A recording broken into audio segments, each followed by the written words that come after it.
ఏం చేస్తున్నారన్న? పూజ చేస్తున్నారని పట్టుకుని నీ ఇంట్లో జరిగితే నీకు నొప్పేందో తెలుస్తుంది. అవునా? గుత్తా మూసుకుని కేసీఆర్ నువ్వు పోలీసు నా కొడుకులు కూర్చున్నారు. ఏం చేస్తున్నారు? పోలీసులు పట్టుకున్నారా లేదా అన్ని చంపేసినారా? ఏమన్నా 20 సంవత్సరాల పిల్లని రేప్ చేసినారా? చిన్న గుడ్డినన్నా చంపలేక ఏం పీకుతున్నారు? మీ మొగలేరా అన్న? మీరు మొగలేనా? నీ ఇంట్లో జరిగితే నువ్వు ఇట్లానే ఊరుకుంటావా? నీ ఇంట్లో జరిగితే నువ్వు ఇట్లానే ఊరుకుంటావా అని అడుగుతున్నాను. ఒకటే మాట, నీ కూతురుకో నీ మనవరాలకో ఇదే విషయం జరిగితే అప్పుడు స్టేట్ కంట్రీ మొత్తం ఊపుతారే. మరి ఇప్పుడు అది నీ కూతురు కాదు కాబట్టేనా సైలెంట్ కూర్చొని? అసలు ఇప్పటివరకు ఒక్క రెస్పాన్స్ కూడా ఎక్కడి నుంచి రాలేదు ఇప్పటివరకు. అక్కడ వెళ్ళి పోలీస్ స్టేషన్లో అడిగితే వాడిని ఏం చేశారని అడిగితే కేసీఆర్ మాత్రం ఎక్కడికో వెళ్ళి ఫ్యామిలీ పెళ్ళాంతో నీకు కేసీఆర్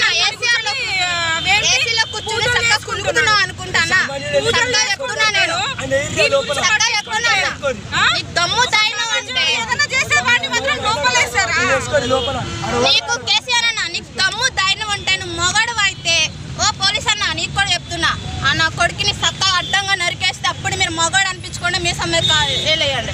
అప్పుడు దాకా మీరు ఏం చేయకుండా ఇంకా అనకూడదు అన్న. ఇంకా ఎట్లా వస్తుంది? ఇంకా గలీజ్ మాటలు వస్తాయి. మీరు సరిగ్గా మొగోళ్ళు అయితే ఒక చిన్న బిడ్డని చంపినారు, ఇంకా పూజిస్తూ మీ దగ్గర పెట్టుకున్నారు. ఏం చట్టం వస్తుంది? ఆ పెద్ద పిల్లలమా ఆయన రేపు చేస్తాకి చిన్న గుడ్డు సిగ్గు లేదు.